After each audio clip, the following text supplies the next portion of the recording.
Listo. Listo.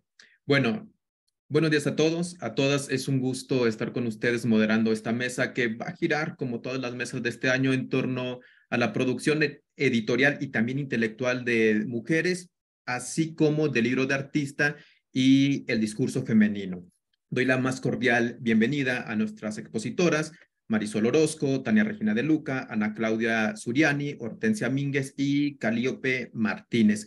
Como saben, originalmente se contemplaban 3 trabajos para este día, pero la sesión anterior quedó pendiente de exponer Marisol Orozco Álvarez, quien va a presentar un trabajo más titulado Tras las huellas de los primeros impresos femeninos en Colombia. Entonces, Marisol, vamos a comenzar por favor con tu exposición, pero antes te recuerdo a ti y al resto de las expositoras que tienen un máximo de 20 minutos para exponer. ¿Sale? Habrá desde luego una sesión de preguntas y comentarios, pero como lo hemos hecho durante todo este año, vamos a esperar a que se presenten todos los trabajos y al final de la mesa ya discutiremos sus inquietudes. Pueden participar de viva voz o bien durante el desarrollo de las exposiciones pueden escribir sus dudas en el chat y al final yo las leo en el orden que corresponda. Entonces, para comenzar, te cedo la palabra, Marisol. Gracias, Felipe. Voy a presentar para ver si voy a compartir pantalla. Oh, Dios.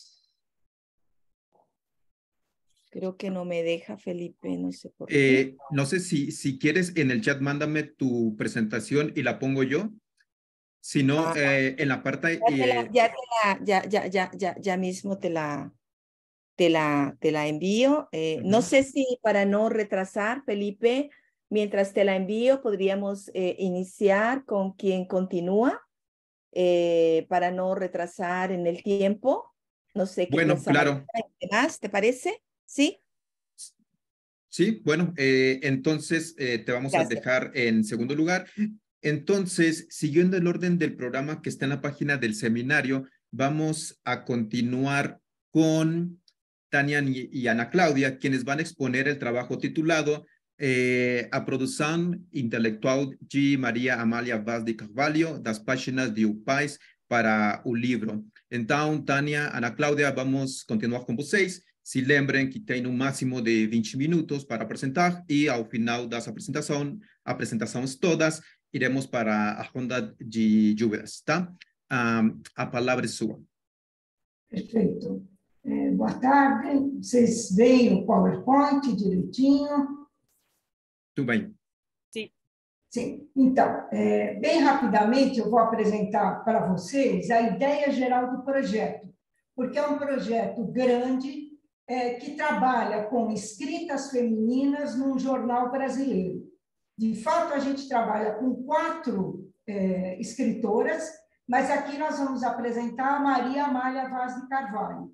O objetivo do projeto é recolher esse material que está nos jornais e publicar livros, né, com comentários e com notas de rodapé a respeito desse material.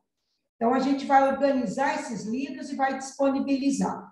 Em que jornal isso era publicado? Só para vocês terem uma ideia, era nesse jornal, o jornal O País, né? Vocês vejam como ele era um jornal bem diferente do que a gente imagina os jornais hoje. Ele foi lançado em 1884 e nós vamos trabalhar com ele até 1910. Então, eu coloquei aqui para vocês verem como ele era em 1884, e vocês vejam que eles não mudam muito em 1910. Por que esse jornal e não outro?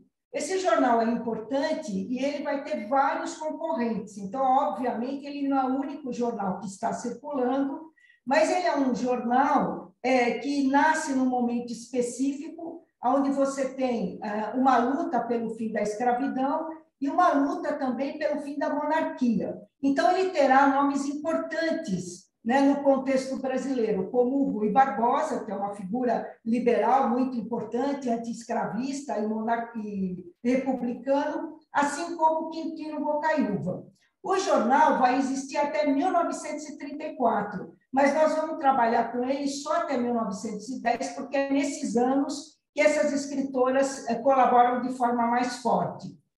Eu lembro a vocês que 1884 não é uma data qualquer. Quer dizer, nesse momento, a gente já tem a ligação por vapor, né? Então, eu estou só mostrando aqui para vocês um dos caminhos feito na ligação entre a França e o Brasil por essa empresa, que era uma das principais empresas, e as colaborações da Maria Amália virão, né, por essas linhas de navio a vapor. Também, nesse momento, nós já temos o cabo submarino. Isso é um outro dado muito importante, porque as notícias elas chegam, vamos dizer assim, imediatamente. O online não apareceu agora. Então, a ligação entre Lisboa e Pernambuco, Rio de Janeiro, já se dá em 1874. E toda a costa brasileira, nesse momento, já está ligada por cabos submarinos. Isso é importante, a gente saber isso, para a gente entender, né, como é que se dá a circulação das notícias. Eu não tenho tempo aqui para descrever isso, mas só mostrar para vocês um mapa de 1901, como está o mundo todo interligado por cabos submarinos. Ainda não apareceu o telégrafo sem fio, que vai aparecer exatamente nesse momento, né? E aqui, para vocês verem a nossa escritora, a Maria Amália Vaz de Carvalho, que é uma pessoa, né, bem educada, que vem de uma família rica, que teve apoio familiar, então isso também ajuda a gente a entender como ela consegue entrar nesse mundo masculino, que é o mundo da escrita, né, seja para jornal ou livro. Tânia, me desculpe. Ela já publica o seu primeiro livro, em 1867, e vai continuar publicando muitos livros ao longo da vida. Ela vai morrer só em 1921. E ela se casa em 1874 com um poeta, o Gonçalves Crespo, que é um brasileiro que morava em... Tânia, só um minutinho. Os slides não estão passando. O Felipe está tentando resolver esse problema. E aí, Felipe? Você tem os meus slides. Você quer passar, Felipe? Você tem.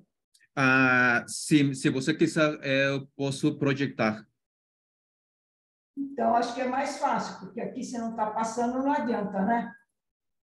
Os slides já estão na minha tela, mas não está passando. Então... Na sua também, Ana? Sim, mas está no primeiro slide só. Então, me espere e eu acho que é melhor você passar, porque alguma coisa está acontecendo. Oh, meu Deus. Eu posso ficar como co-host e passar, se você quiser. Eu preciso ter o acesso como co-host. Marina, no sé si le puedas dar el acceso como coanfitriona a Ana. Lo que no sé es, creo que eso puede afectar que tú dejes de grabar. Ese es el punto. A ver, si no temo eso. Si no normalmente pode ter mais de un co-host. Ok, voy a habilitarte entonces. A ver, perdón.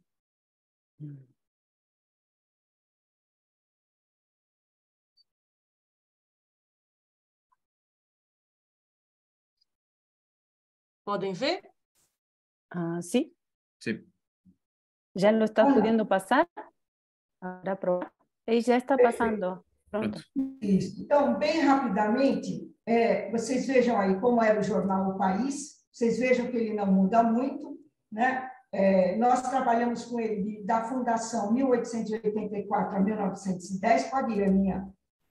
Aqui, a gente vê que é um jornal que vai durar bastante, ele vai até 1934, e ele tem nomes importantes do contexto político brasileiro. Pode ir, Ana.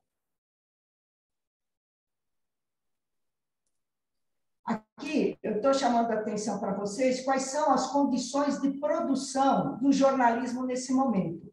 Como a nossa colaboradora é portuguesa, é importante a gente perceber que existem linhas fixas a vapor que chegam no horário certo, ligando o Brasil a Portugal. Então, essas linhas estão funcionando desde os anos 1880. Pode ir, Aninha. Assim como ligar o Brasil à Europa e o resto da América do Sul, é de 1874. E vocês veem aí no mapa do Braga por cabo submarino. Então, as notícias chegam no momento, é quase o nosso online de hoje. Ana, pode ir.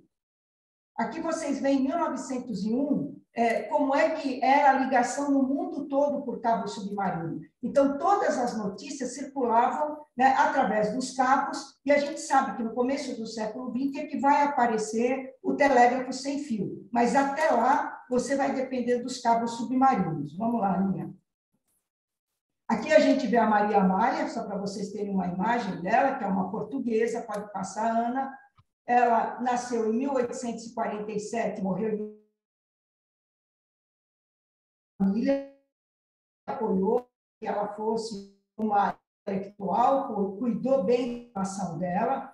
Escreve o primeiro quando ela tem 20 anos, casa em 1874 com um poeta brasileiro, radicado, não impede que ela continue a escrever. Se vocês olharem, ela e ela continua a publicar obras e vai publicar a vida toda. Era uma outra coisa complicada para as mulheres colaborarem, mas ela entra graças ao tio dela, o Luiz de Albuquerque, que é dono dos principais jornais lá de Portugal, que era o Jornal do Comércio. Pode ir, Aninha. É interessante, no Brasil ela chega rápido. Em 1878, ela já está colaborando com jornais brasileiros. Não os jornais que nós estudamos, O País, mas com o Jornal do Comércio. E a gente tem certeza que é a primeira colaboração dela, porque ela diz, olha, vocês não me conhecem, mas eu vou começar a colaborar nesse jornal. E ela vai colaborar por muito tempo no Jornal do Comércio. E, em 1883, ela fica numa situação financeira muito difícil, porque o marido morre. E quando o marido morre, ela vai ter que sustentar a família e vai sustentar a partir do seu trabalho de escrita. E é justamente no ano seguinte à morte do marido, em 1884, que ela começa a escrever no jornal brasileiro O País e vai continuar por 5 anos, né? Vocês podem perguntar por que um escritor português quer escrever para um jornal brasileiro. Primeiro, porque o Brasil ele é muito importante, né, para a venda dos livros dos portugueses. E, além de difundir o nome, né, além disso, os jornais brasileiros pagam muito bem para esses colaboradores que estão vindo da Europa, né? Então, é muito importante, para ela também é importante ter essa abertura. Pode ir, Aninha. E é interessante a gente ver que, ao longo desses anos que ela vai colaborar, a colaboração dela terá destaque nos jornais. Então, vocês vejam, né? Aqui não dá para vocês verem, por isso que eu aumentei, as conversações libonenses que ela vai escrever, né? Então, veja que os títulos mudam. Ela começa com conversas libonenses, né? Cartas do campo, e, finalmente, ela vai começar a assumir que são cartas femininas. E é interessante porque esse material, a mudança de nome, eu também não posso detalhar, tem bastante significado, mas eu não posso entrar nos detalhes aqui. Vocês vão ver no próximo slide que ela colabora durante 5 anos, e como é que isso chega? Chega dessa forma. Então, nós sabemos que é pelos navios, né? O texto dela vem escrito e é composto, né, na tipografia do jornal. Então, isso aqui é um manuscrito autógrafo que está na Biblioteca Nacional, e a gente pode ver, inclusive, as marcas do tipógrafo no texto dela, né? Quantos textos ela escreveu? Pode ir, Aninha. Ela escreveu, na verdade, 98 vezes no jornal. Algumas vezes são continuidades, são textos em continuidade, e vocês vejam o período. Ela vai de 84 a 89, e é um momento onde você tem o começo do movimento feminista, né? Então, a luta pelos direitos civis está começando na Europa, e é nesse momento que ela está escrevendo. A periodicidade dela é variável. Às vezes, ela fica 2, 3 meses sem aparecer. E aí, ela sempre se justifica. Olha, minha querida amiga, eu estava doente, não pude aparecer. E o que chama a atenção é o tom que ela faz. Como é que ela escreve essas crônicas? É um tom coloquial. Ela aconselha, ela ensina, ela fala da educação feminina, da criação dos filhos, né? E ela tenta, através da escrita, construir um laço de afetividade e de proximidade. ela faz perguntas, né? Então, a gente tem vários exemplos no texto mostrando as perguntas que ela faz. Pode ir, Aninha.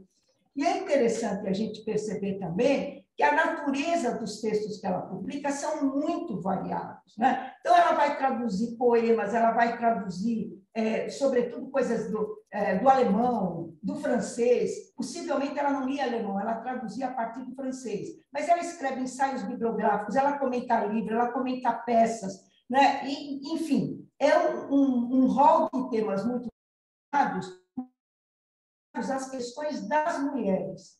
Então, a gente vê que ela não é uma feminista no sentido combate. Ela tensiona as posições femininas na medida em que ela chama a educação feminina. Não é uma educação voltada para ser uma boa mãe, uma boa esposa, né? No fundo, é isso que ela está falando. Ela não tem uma postura.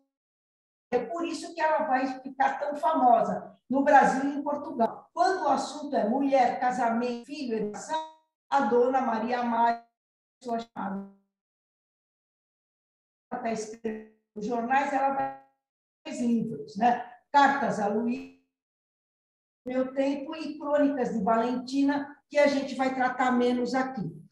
Depois que ela deixou de escrever no jornal, ela continua a produzir uma grande quantidade de livros, sempre ligados a essas questões femininas, mas sempre sem, vamos dizer assim, afrontar a ordem estabelecida. Pode ir, Aninha.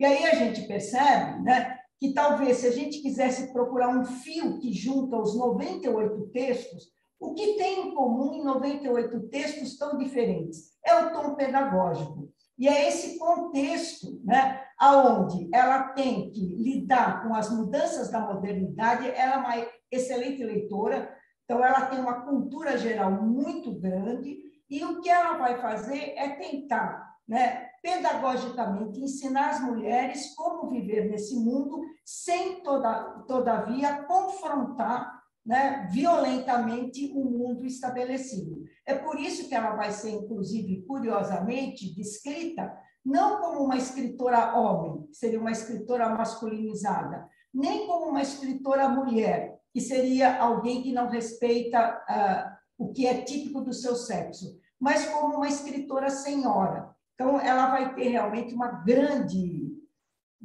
legitimidade no campo editorial e também no campo da imprensa, mas sempre sem colocar e tensionar de maneira muito forte esse mundo em que ela vive. Então, ela é um exemplo muito interessante. Acho que daqui para frente é você, né, Aninha?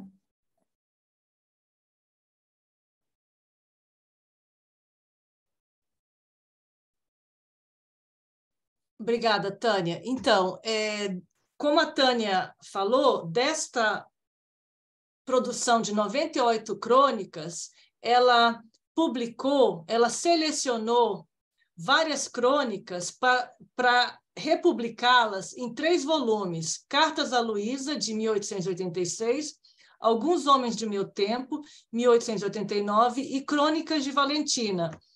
Por falta de espaço, nós deixamos Crônicas de Valentina fora do artigo, mas também porque foi publicado um ano depois do final da colaboração da Maria Amália com o jornal.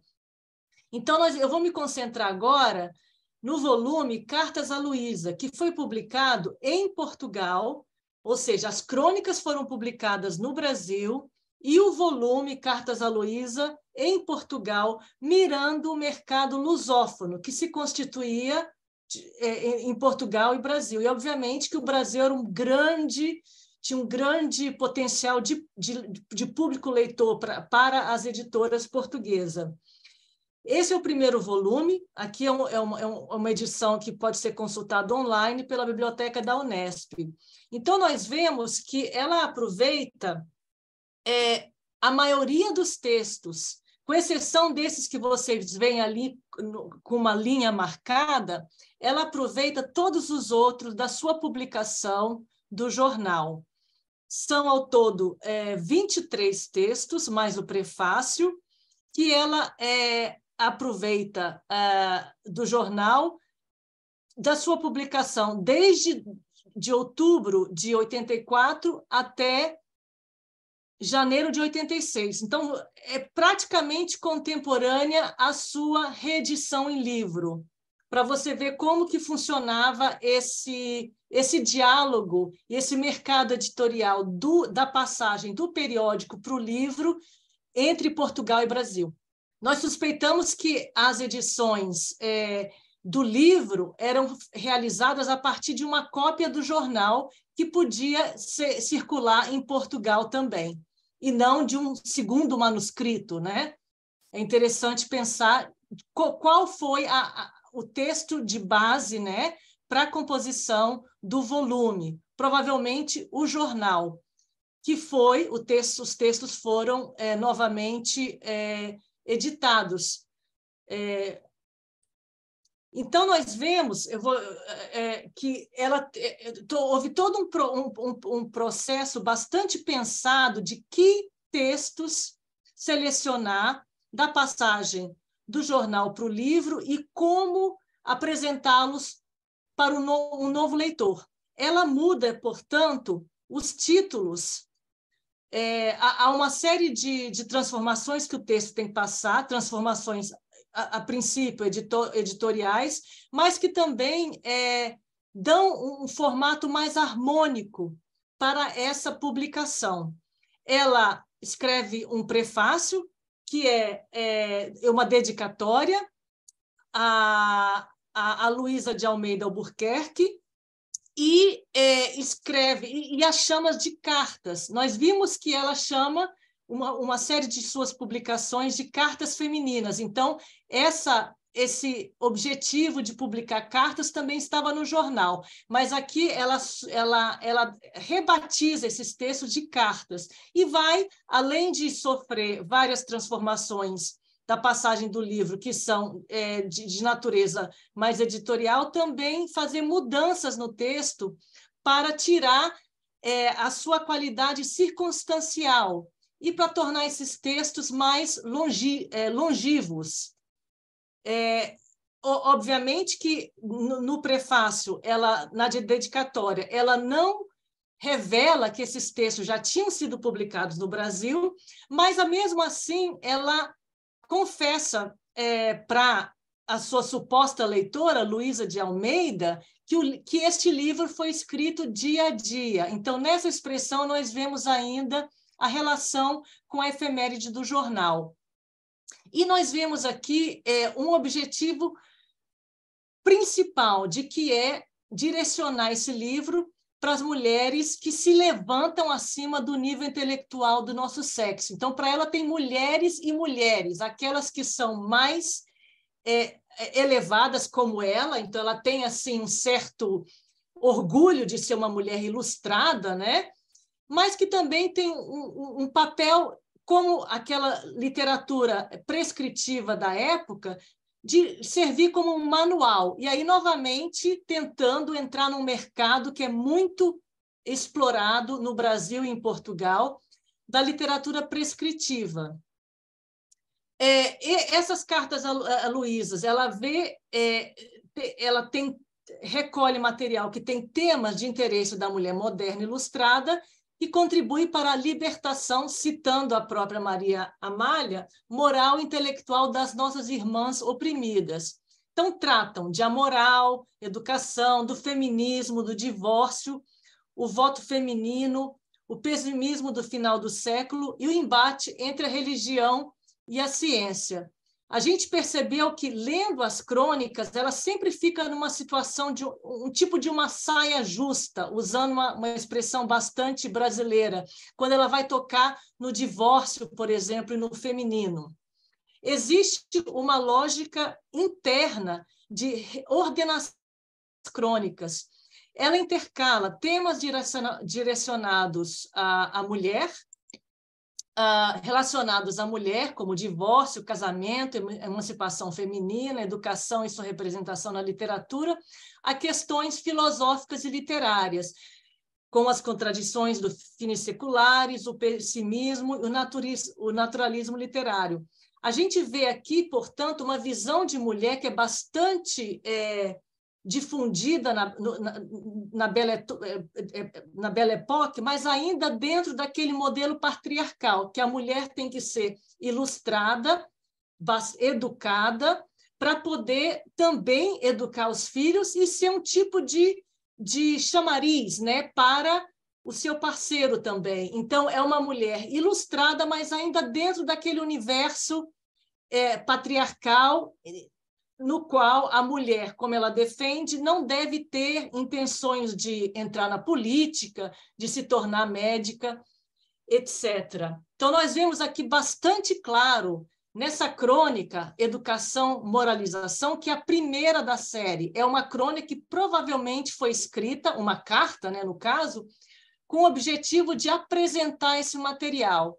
Então, nós vemos a sua posição bastante conservadora, que é o que permite, como a Tânia disse antes, que ela tenha essa abertura, que ela consiga se estabelecer num mercado editorial e na imprensa, que é um meio bastante masculino. Então, se ela fosse muito progressista em termos da agenda feminista, ela ia acabar num jornal pequeno, numa folha feminista. Então, ela consegue penetrar num jornal de grande circulação no Brasil, porque ela ainda tem essas posições conservadoras. Obviamente que nós estamos em 1884 a 89. A própria Maria Amália, mais para frente, vai revisitar suas posições e ponderá-las. É bastante característico dessas escritoras, ela e a Júlia Lopes, por exemplo, que é uma carreira bastante longa, nós podemos acompanhar a sua evolução, de no final da carreira, no caso da Júlia Lopes, lá pela 1930, ela fazer um balanço e ver, olha, eu sou uma mulher do século passado, me desculpem. Então, nós vemos aqui, a submissão é o nosso papel. O homem e a mulher complementam-se um pelo outro. A primeira coisa que a mulher não aprende e que deveria aprender é pensar. Ele trabalha, ela economiza, juntos são um organismo completo. E, obviamente, aqui, nessa primeira carta, ela põe todos os pontos no i e diz que não queiramos entrar nas lutas políticas, onde seríamos faltamente vencidas, nas especulações científicas, de onde, de certo, éramos distanciadas. E se a esfera da arte não pode conservar-se-nos defesa, entrem nela somente as que sentirem em si, viva, imaculada, radiante, a chama que alumia os eleitos e que os atira, vibrantes de entusiasmo, à vanguarda dos exércitos. Nós vemos aí uma pequena contradição. Ela pode, né, se posicionar como uma intelectual e falar de igual para igual, escrever sobre os homens, como vamos ver no outro volume, mas que as mulheres, abaixo de um segundo escalão, não devem ter essa ambição. Apenas aquelas que se sentirem realmente com muita vontade de trabalhar com as artes, né? Então, nós vemos um certo tipo de... não chegaria a ser um preconceito, mas uma distinção entre vários tipos de mulheres. Nós vemos que, quando ela trabalha os textos para sua republicação, ela, obviamente, vai mudar os títulos, né? Ela vai retirar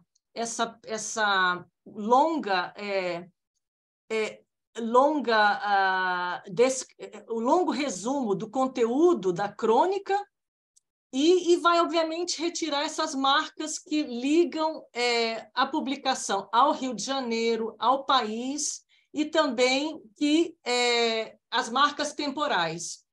Além dessas pequenas mudanças no texto, ela também, em alguns momentos, como a gente vê aqui, não precisa ler tudo, o que está sublinhado é o que ela escreveu, o que ela acrescentou, o que ela, de uma forma mais assim engajada, né, na passagem do jornal para o livro. Então, nós vemos que, neste caso, uma citação, uma intertextualidade, uma citação a leva à retextualização do seu texto. Então, ela expande uma ideia a partir de uma citação que estava no texto do jornal.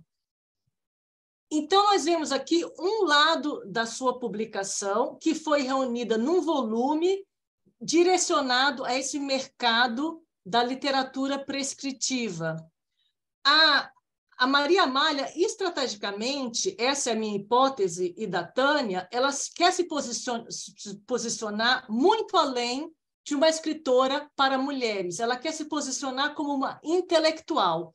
Então, nós vemos nesse segundo volume, Alguns Homens do Meu Tempo, uma série que é organizada em 2 partes, uma série de capítulos em que ela se concentra em resenhas de obras contemporâneas ou relançadas em Portugal no momento em que ela escrevia para o jornal, sobretudo de homens. Então, Gonçalves Crespo é o seu marido, tem esse aspecto pessoal, mas também foi na ocasião do lançamento da 3ª edição dos seus poemas.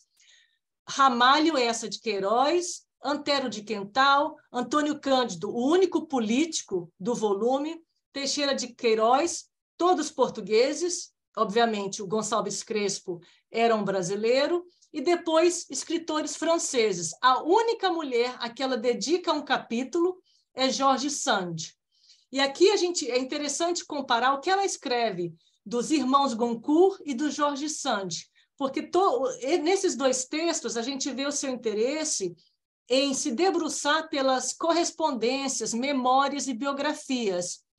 Então, em vários desses autores, ela explora, nas obras desses autores, ela explora as personagens femininas, e George Sand aparece ali como uma exceção, quase que ela está criticando a posição dessa escritora que foge um pouco dos modelos femininos da época. Deixa eu lembrar o que eu coloquei aqui. Novamente, como ela fez para o outro volume, ela vai escrever um prefácio dedicatória endereçada a Maria Manuela de Brito, que era a Marquesa de Pomares.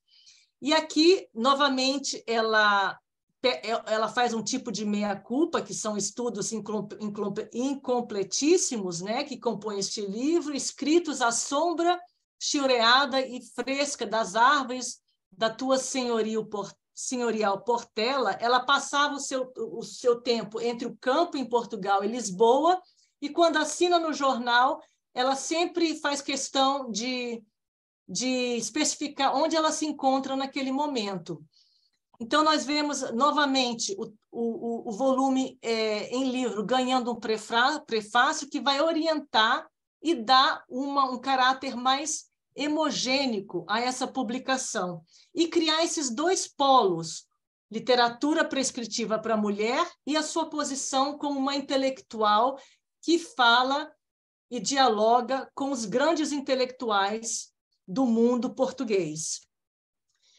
O volume é dividido em 2 partes, um aos autores intelectuais portugueses e o segundo as 3 partes. Novamente, ela vai fazer pequenas alterações no texto para tirar esse caráter efêmero, né, ligado ao jornal e à publicação diária, às vezes até folhetinesca. Ela retira, por exemplo, o típico a continuar, né, da publicação seriada do jornal.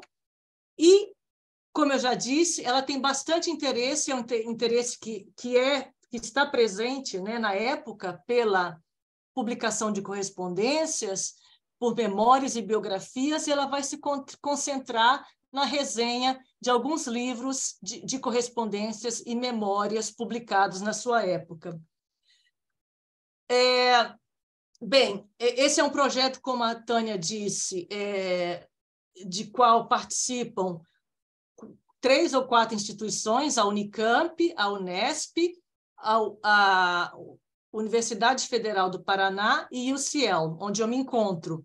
Nós temos a intenção de publicar os volumes, é um projeto patrocinado neste momento pelo CNPq. Nós vamos publicar os volumes pela editora da Faculdade de Educação da Unicamp. São volumes de acesso gratuito pela internet e impressão sob demanda. Esse já está no prelo, vai ser publicado, esperamos ainda este ano, já está pronto. E nós publicamos um artigo anterior com a apresentação do levantamento dos textos e as notas iniciais de pesquisa. Convidamos vocês a ler o nosso trabalho e agradecemos pela oportunidade, né, de discutir e de apresentar o nosso trabalho neste grupo. Tânia, se você quiser falar alguma coisa, obrigada. Não, só agradecer também a Marina, a gentileza do convite, e é um grande prazer revê-la depois de tantos anos e poder participar do grupo. Agradecer. Obrigado, viu? Uma exposição interessante que deixa muitas dúvidas, especialmente pela abordagem de uma mulher intelectual no século XIX. Bien, ahora sí, para continuar con el programa que estaba establecido, vamos a pasar la presentación de Marisol Orozco Álvarez, titulada Tras las huellas de los primeros impresos femeninos en Colombia. Permítanme compartirles la pantalla, a ver si no afecta que esté grabando. Espero que no.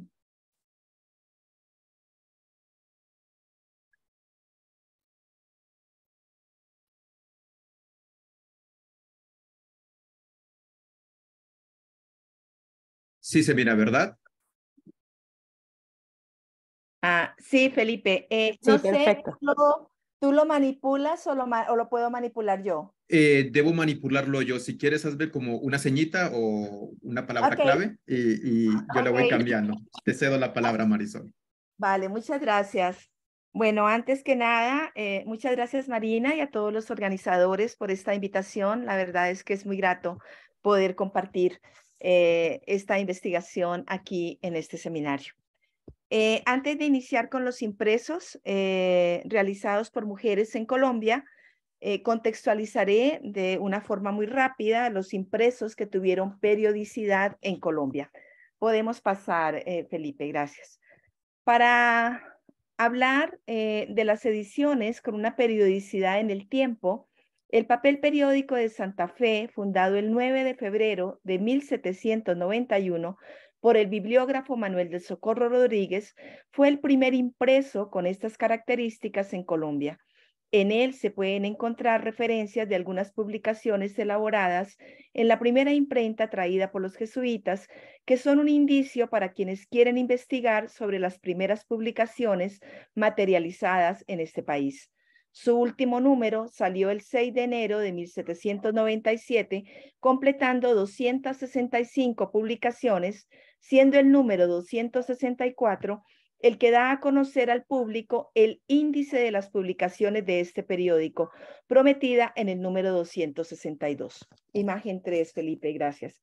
Después de Manuel del Socorro Rodríguez, podemos seguir la huella de los impresos en Colombia a través de bibliógrafos como Ezequiel Uricoechea, 1874, Isodoro Laverde Amaya, 1895, Eduardo Posada, 1917, sin olvidar el trabajo de José María Vergara y Vergara, 1867, que recoge escritores y autores de textos literarios, así como la labor de Juan Friede, 1959, que haciendo un recorrido por la llegada de la imprenta al Nuevo Reino de Granada, deja en entredicho que la imprenta jesuita sea la primera de acuerdo a los archivos de Indas estudiados, complementando el trabajo de José Toribio Medina, 1948, que se retoma en el trabajo de Gonzalo Canal Ramírez, 1973, quien registra la historia de la industria gráfica del país. Voces femeninas en la discusión de asuntos políticos y sociales. Imagen 4, Felipe, gracias.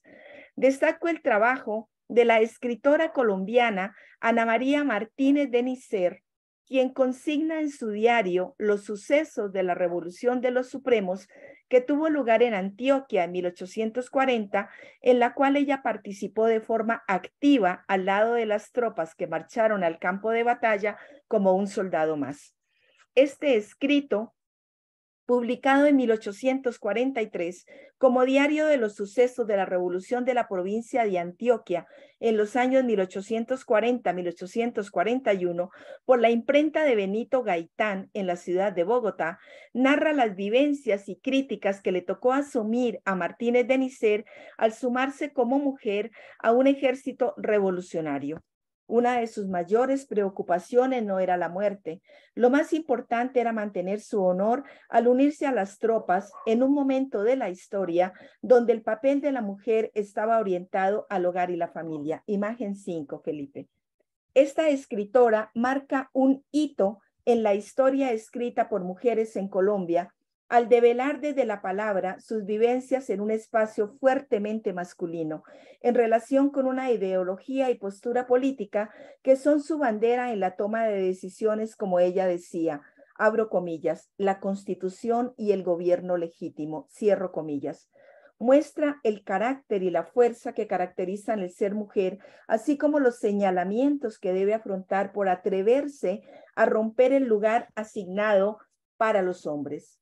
En correlación, las escrituras alfabéticas que algunas mujeres de Colombia fueron tejiendo después de la llegada de la imprenta al nuevo reino de Granada permiten develar el imaginario colectivo de la sociedad del momento, donde las mujeres tenían un rol específico que se iba transformando en la medida que las letras contaban sus pensamientos y posturas en este escrito enuncio. Imagen 6.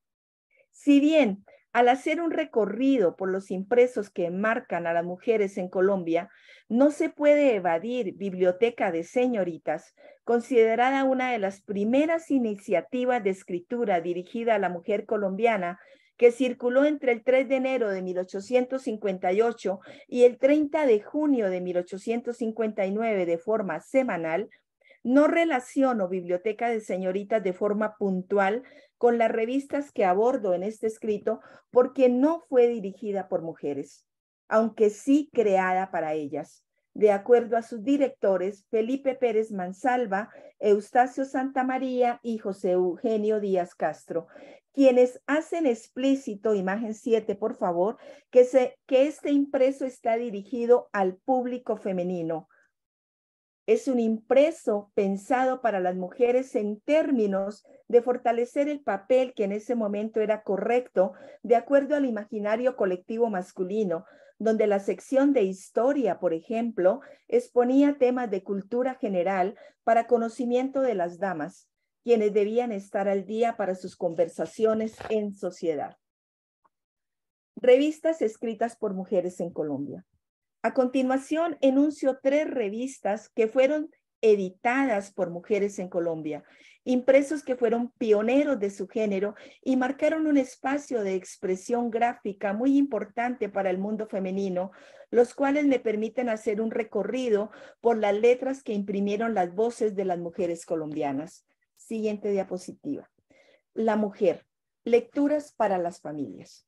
Esta revista, impresa en Bogotá en septiembre de 1878, fue dirigida por Soledad Acosta de Samper, intelectual colombiana del siglo XIX, quien escribió diversos géneros literarios, entre los que se resaltan las novelas Dolores Cuadros de la vida de una mujer, 1867, Teresa la Limeña, Páginas de la vida de una peruana, 1868, La holandesa en América, novela psicológica y de costumbres, 1876, El corazón de una mujer, ensayos psicológicos, 1887, así como las revistas que creó, entre las que se encuentra esta, La Mujer. Escritora que hace aportes importantes al mundo de las mujeres, pionera en el mundo de las letras impresas. Su constante inquietud frente al papel que la mujer tiene en ese momento en la sociedad lo consigna en sus escritos, enfatizando la importancia de la formación académica e intelectual de las mujeres, resaltando al mismo tiempo los diferentes espacios que permiten dicha formación. lo que la hace en una escritora que logra penetrar diversos entornos de la sociedad, tanto en Colombia como en otros espacios de América Latina. Uno de sus mayores aportes lo realiza al publicar en la 6ª parte de La mujer en la sociedad moderna, titulada Mujeres literatas en la América Española y Brasil, una lista de escritoras colombianas que ha sido guía para diferentes antologías que publican a poetas escritoras. Allí, Soledad enuncia a escritoras como Francisca Josefa de Castillo y Guevara, Josefa Acevedo de Gómez, Silveria Espinosa de Rendón, Indalecia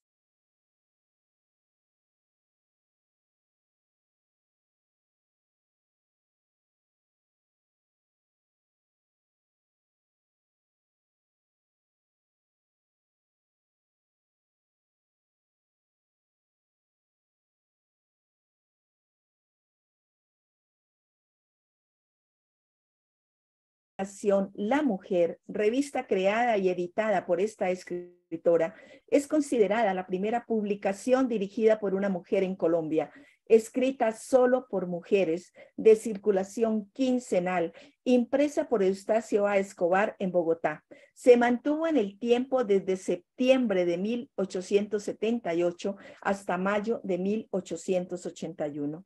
Una de las características de los artículos que conforman la revista en sus diversos números es que son escritos en su mayoría por su creadora y editora, quien firmaba algunas veces con su nombre, Soledad Acosta de Samper, otras con sus iniciales, S.A.D.S., o con sus seudónimos, Renata, Olga o Aldebarán. En su primer número, su creadora y editora deja claro que en la revista, siguiente por favor, solo escribían mujeres, como lo podemos ver en pantalla.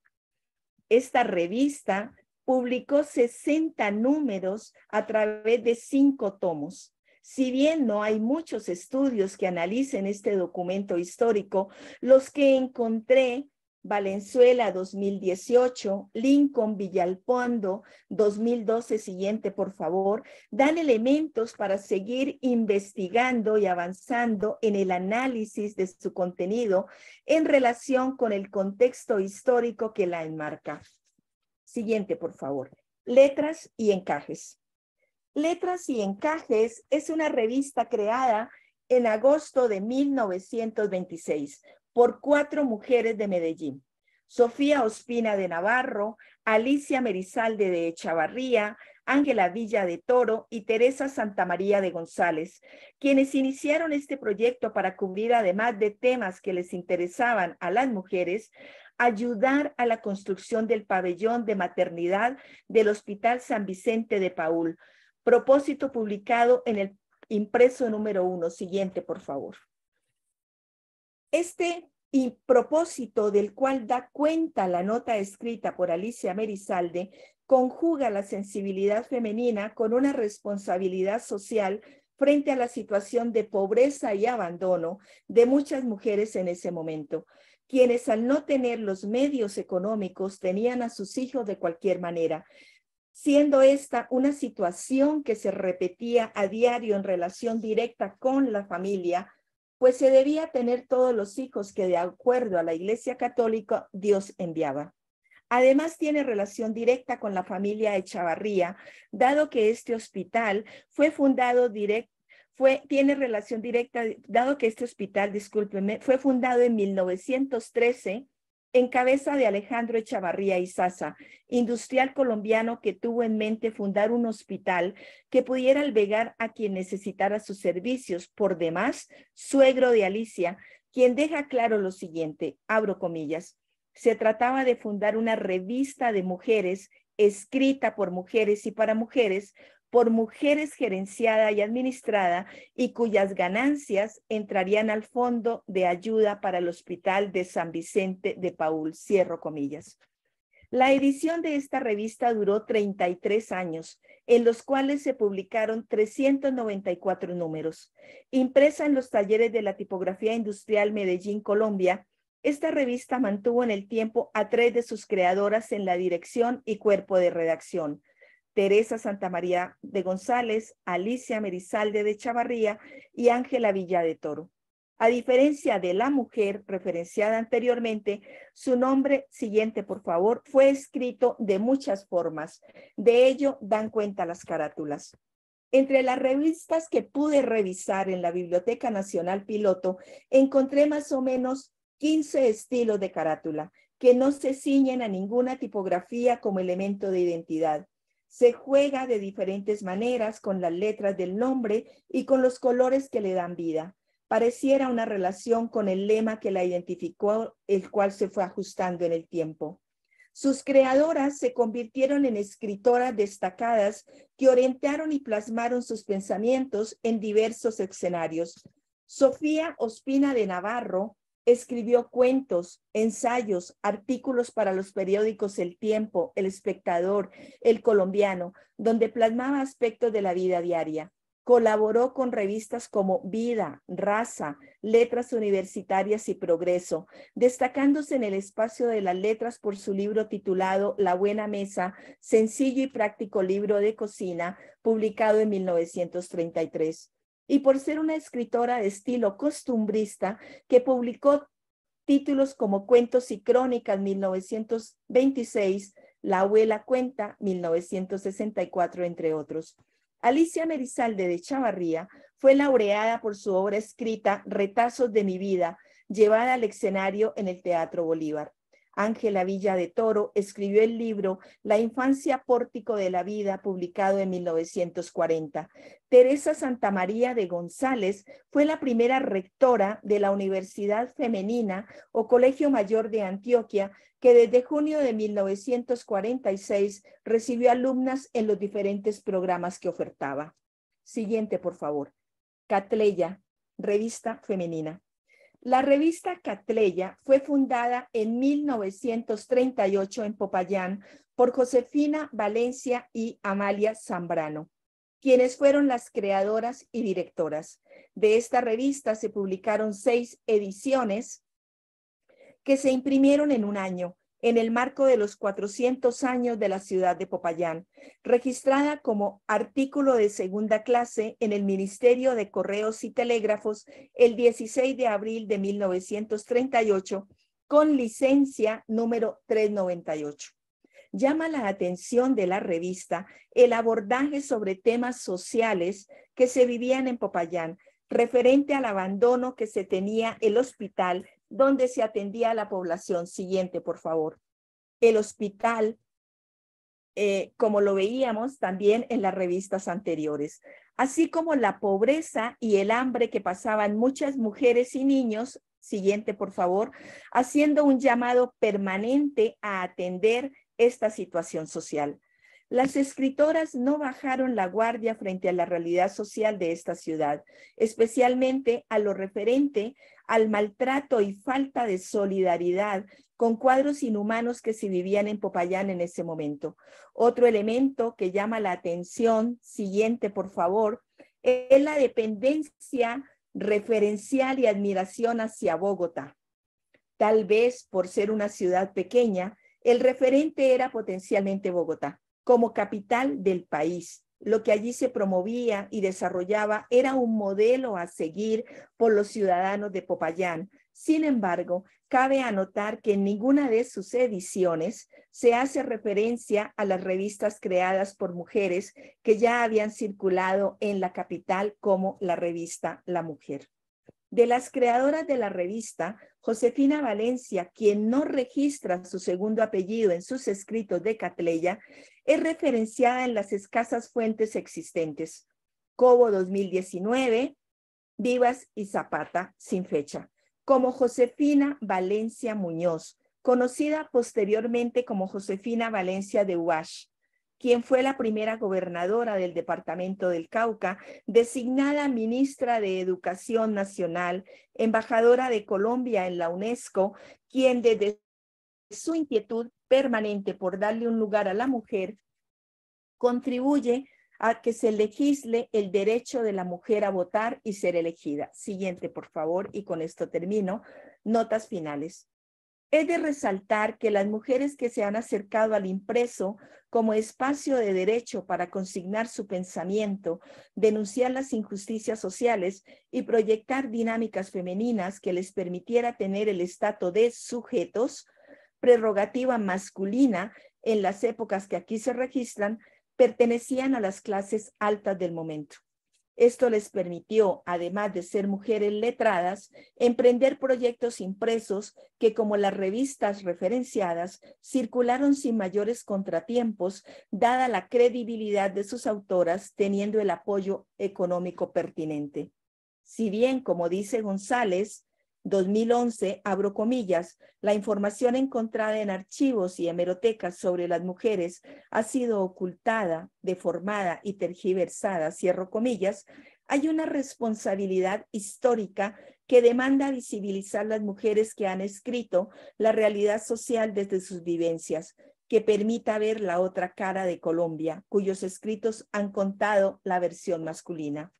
Aunque las revistas aquí referenciadas no se analizan a profundidad, estas dejan ver la sensibilidad y el trabajo que hacían las mujeres en un discurso que proclamaba el derecho a ser, que tejían temas y proyectaba dinámicas necesarias para crecer en el mundo desde un imaginario propio, no como heroínas o mártires, como se las veía o reconocía. Son un campo muy amplio que devela a escritoras colombianas que abrieron camino desde el impreso para seguir investigando. Siguiente, por favor. Muchas gracias y con esto culmino. Gracias.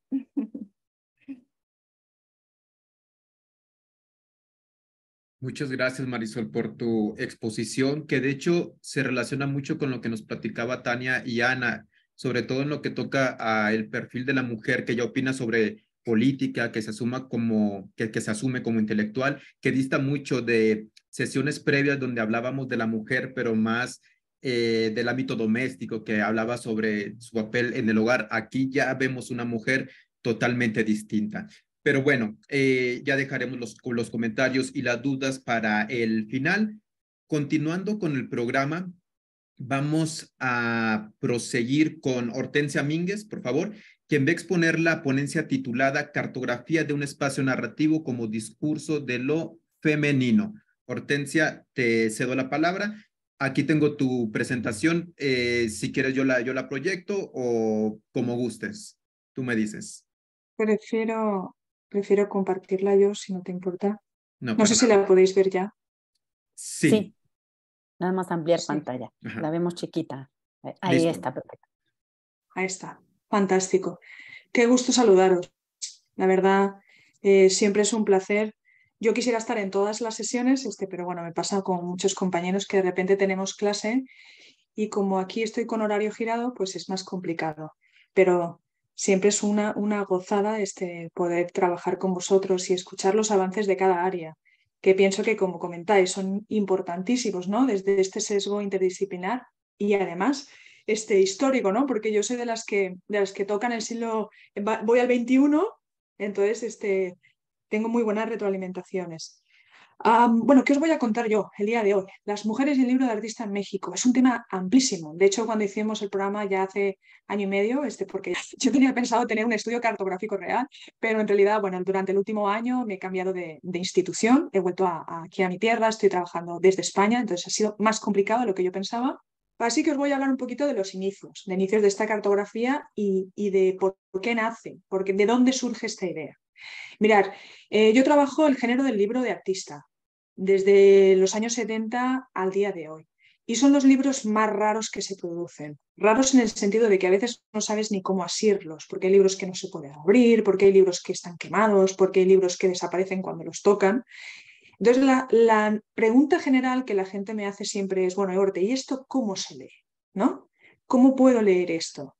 Y claro, eso siempre me ha dado a mí mucho que pensar. Primero pensando, bueno, sería interesante hacer un ciclo de lectura, ¿no? Para que la gente también viera cómo se leen los libros de artista. Pero esa pregunta luego me lleva a, ¿pero y qué libros de artista? ¿De acuerdo? porque no cualquier libro, hay tantos y tantos productores, yo misma soy productora de libros de artista y tengo muchísimos centenares de compañeros relacionados con este género, y mi pregunta era, ¿qué libros de artista podrían realmente ser significativos para entender este género artístico que en realidad solo tiene 50 años? ¿De acuerdo? Entonces eso me llevó a hacer como esta idea que no está registrada, que no la tengo como red por esta situación que os comento de cambio institucional, y empiezo a entrevistar a las compañeras, me sitúo en las mujeres, primero, como decía nuestra compañera, por una responsabilidad histórica, ¿de acuerdo? Porque siempre toda la historia se cuenta un poco desde el prisma de la aportación del hombre, pero sobre todo porque este género artístico tiene voz de mujer. La gran cantidad de productoras relacionadas con el libro de artista son mujeres. Y de hecho, tú puedes matricularte en muchas instituciones relacionadas con este género, en las bellas artes, en las artes visuales, y tienes 2 estudiantes y el 98% son chicas, ¿no? Entonces yo me preguntaba, bueno, hacer entrevistas, ¿a quién entrevistar? Y he aprovechado esto de la pandemia para entrevistar a muchas compañeras. Y me quedan muchos cafés por tomar, en realidad, porque hay que hablar con muchísima gente. ¿Qué les preguntaba a mis compañeras? Oye, ¿qué mujeres crees que son representativas en México en estos 50 años? Y cada quien me ha hablado de lo que ha dado la gana.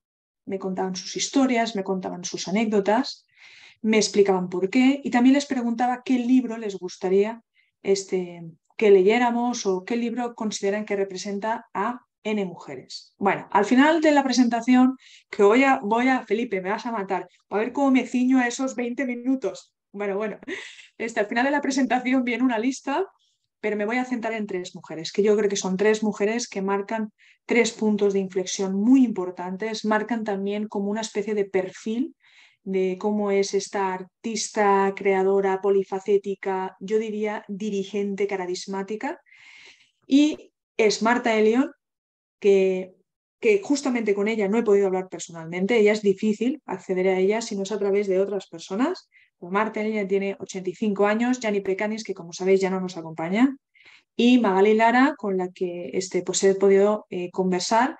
Y la verdad es una chica, es una mujer encantadora y muy accesible. ¿De acuerdo? Entonces os voy a contar muy someramente quiénes son, cuáles fueron sus aportaciones y cuál es el libro que marcó pues, una época para ellas. ¿De acuerdo? Bien, Marta Elion. Hay que entender un poco el contexto de Marta Elion.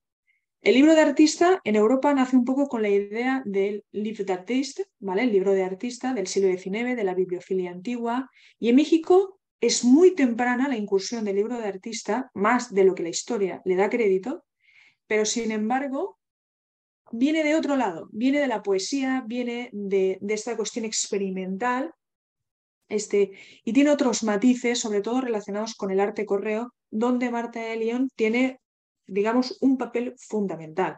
Estamos hablando además de acciones súper interesantes de Ulises Carrión, de Renan, y en el ámbito de la gráfica, donde hacen un giro, lo dan Felipe Ehrenberg y Marta Elion, que es la esposa. Lo que pasa es que la historia siempre nos remite como a Felipe, ¿de acuerdo?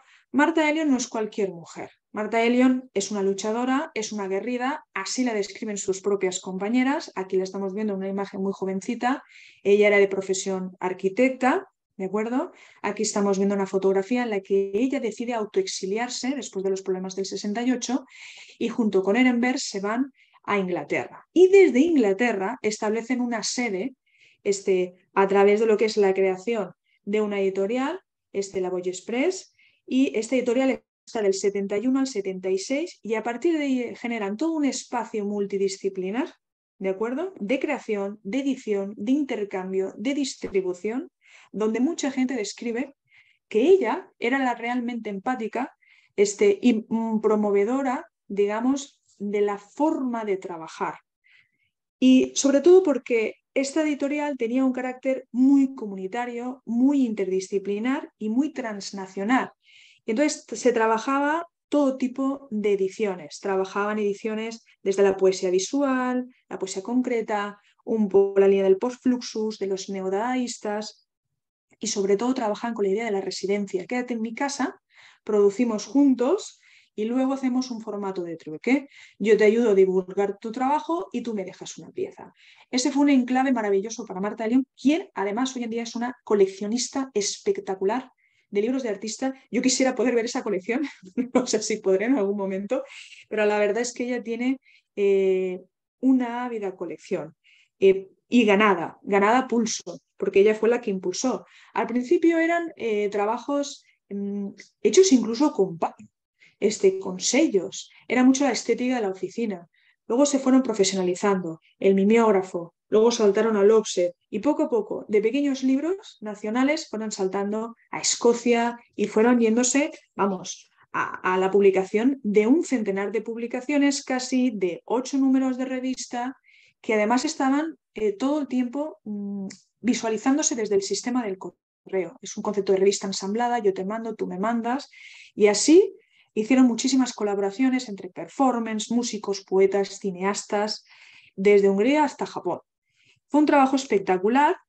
Elión ya tiene 85 años, como comentaba, pero no solo ha sido artista y no solo fue editora, también ha sido curadora y teórica. Es una mujer con muy todoterreno, digamos, podría decirse, y por ejemplo, ella fue quien gracias a su labor en el 82 se empezó a visualizar la obra de México en el extranjero.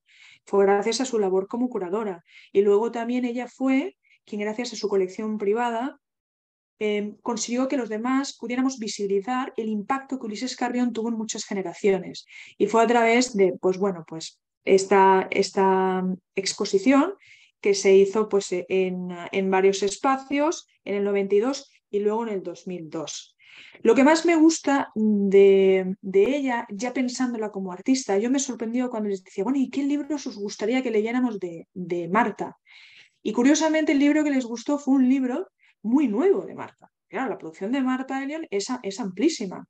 Y decidieron este libro, que es un libro publicado en el 17, en el que a ella, una editorial, le manda hacer la portada. Me acuerdo, se llama Semillas este libro, le manda hacer la portada y lo que hizo fue un libro sin portada. Entonces es una caja acrílica, esa caja es un desplegable. Entonces es un poema que tú despliegas y lo puedes leer así, así, sí y del otro lado.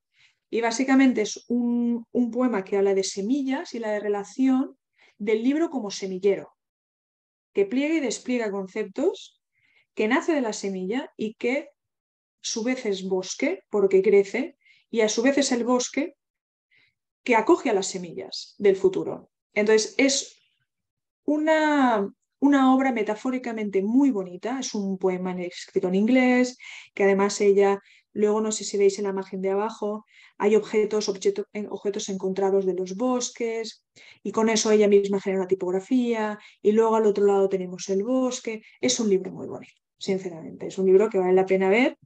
Y este es el libro que curiosamente eligieron de Marta. Bien, me voy a ir con Janis porque si no el tiempo se me va. Janis, ya no está con nosotros. Janis, fijaros que ella empezó su amor al libro de artista en Barcelona. Ella viajó, se enamoró, hizo unos cursos de encuadernación y unos cursos de tipografía y ahí se enamora. Y a muy joven, temprana edad, forma Cocina Ediciones, que estuvo trabajándose desde el 77 al 93. Ella tuvo un papel fundamental. Además, me encanta esta idea de que fuera la cocina de su casa, donde se convertía en un círculo de trabajo, como una comunidad, y hacían cosas muy sencillas. Es decir, a ver, ¿quién quiere participar? Y simplemente participaban, mandaban imágenes, cada quien trabajaba con lo que tenía. Y en los libros salían prácticamente como churros. Porque en el principio además trabajaban muy sencillo, con sistemas muy manuales, no pensaban en ediciones grandes, y iba también un poco con la línea del grupo Suma, no importaba que hubieran errores de impresión, etcétera, etcétera. Claro, poco a poco se van profesionalizando y además, muy listos, porque nunca trabajó sola, ¿no? Aunque al final el archivero sí estuvo un poco sola. Pero el archivero es esa idea de librería, como la de Ulises Carrión, de Books and Show, en la que ella ve esas librerías neoyorquinas y dice, ay, yo no solo quiero una editorial, yo quiero también este espacio, este semillero de trabajo. Y nace en un sótano, el archivero. Nace en un sótano, cambia muchísimas veces de lugar, la verdad. Tantas que yo al final ya empiezo a contar y ya no sé si van 4 o si van 5. Al final acaba pues, bueno, en la casa del poeta integrante. Y en este espacio se produjeron muchas cosas. Se produjeron exposiciones, ¿de acuerdo? 17 exposiciones. No sé, hicieron, por ejemplo, se visibilizó mucho la obra de Ulises Carrión, de Vicente Rojo, de Magali Lara, de quien os voy a hablar ahora. Y, por supuesto, también siguió, como pasó un poco con Boy Express, se convirtió en un semillero. Se convirtió en ese vasto legado gráfico y fue un trabajo muy interesante. Cuando pregunto acerca de la obra de Gianni Pecanins, nadie se puso de acuerdo. Entonces yo os voy a mostrar varias para que entendáis un poco, digamos, el relato con el que trabaja, porque, por ejemplo, mientras Marta de León trabaja mucho el concepto de, ella lo llama los libros como documentos activadores de pensamiento, ¿vale? Porque tienen que ver mucho con la relación metafórica de la morfología del libro. Gianni Pecanins utilizaba el libro como intimidad, como relato autobiográfico. Entonces, como son libros tan íntimos, cuando yo le preguntaba a diversas compañeras, bueno, ¿y tú qué libro elegirías? Sí coinciden todas en uno, que de hecho tengo aquí una copia. Luego, si queréis, os muestro el libro, porque tengo el libro de Giannins, pues una copia, no es la segunda edición, vamos, de la duplicadora. Y eligen algunos, y entre ellos está, por ejemplo, que da cuenta un poco de la tradición de su abuelo, que trabajaba mucho pues, con los botones, con los hilos. Ella va un poco contando. Que es un libro precioso, hecho con una plancha, y donde podéis ver cómo, por ejemplo, esa relación intimista, ¿no? Entre, no sé, por ejemplo, hay una camisa planchada y se pregunta, ¿quién soy? Y luego hay una cremallera y un descosido y dice, ¿y quién es él? Hablando un poco de las relaciones, ¿no? Y luego, por ejemplo, hay un ay por ahí, aludiendo al te has quemado, tú lo sabías, la plancha si la tocas, igual que las relaciones que no debes, si te acercas demasiado te quemas, ¿no? Entonces hay como toda esta lectura visoespacial súper interesante, también relacionada con estos utensilios que normalmente están anclados, digamos, por el rol femenino a nuestras prácticas cotidianas. Pero la obra estrella la editó ella misma. Ella hizo 100 ejemplares, esta es la obra que todos consideran como su obra estrella, y esta obra, si no la conocéis, se llama Un viaje en Zeppelin. La produjo ella entre marzo del 87, la concluyó en el 88. Ella se hizo a mano las 100 copias. Tiene sellos, tiene fotocopias, tiene mimeógrafos. Es un trabajo súper delicado que tiene, no sé, tiene huellas dactilares de ella por todos los lados. Tiene, por ejemplo, no sé, papeles de cebolla y translúcidos por otro. Es un trabajo delicadísimo y es un trabajo muy bonito en el que, si conoces un poco la historia, pues sí te da mucha sensibilidad, ¿de acuerdo? Ella prácticamente está contando la historia de un antepasado suyo, un antepasado familiar. Ella era de origen alemán y catalana, y en sus, digamos, antecedentes alemanes, pues bueno, cuenta la historia de que iban en un Zeppelin, y en ese Zeppelin, en el año, no me acuerdo, hacía 50 años atrás, 30 y algo, hubo un accidente y en el Zeppelin sobrevivieron 67 personas de 90 y tantas. Y entre ellos murió pues una chica de 16 años y el padre de 41. Sobrevivieron la madre y sobrevivieron 2 hijos de por aquel entonces 6 años y 10 años, que son sus antecedentes pasados, que además sufrieron grandes quemaduras de segundo grado. Fue, la verdad, un suceso muy fuerte, y ella hace todo un relato histórico muy bonito de este acontecimiento. Entonces es un trabajo muy intimista, donde ves todo tipo de desplegables y de notas de prensa, cartas al pasado. Por ejemplo, hay hay una simbología muy fuerte de la fotografía de los pequeños y dentro hay unos cerillos. Bueno, si queréis verlo dentro, después os lo abro y lo vemos, ¿de acuerdo? Y esta misma edición, en el 2017, que es la que os estoy presentando yo, se hace en risografía, se hace una copia, se hacen 120 copias, yo pude adquirir una, y bueno, ahí hay unos detalles de cambio de edición, pero aquí podéis ver algunas imágenes de la obra, que es una obra preciosa. En realidad os estoy haciendo una lectura súper mega rápida de estos libros, porque estos libros necesitarían una hora cada uno. Pero bueno, Gianni Pecanis nos deja hace poquito, de hecho concluyó, trabajó con este proyecto editorial y al poquito, a los 2 años, nos dejó. Y para último he querido dejar a Magali Lara. Magali Lara es una luchadora también. Y a mí me encanta porque además el perfil de Magali es un perfil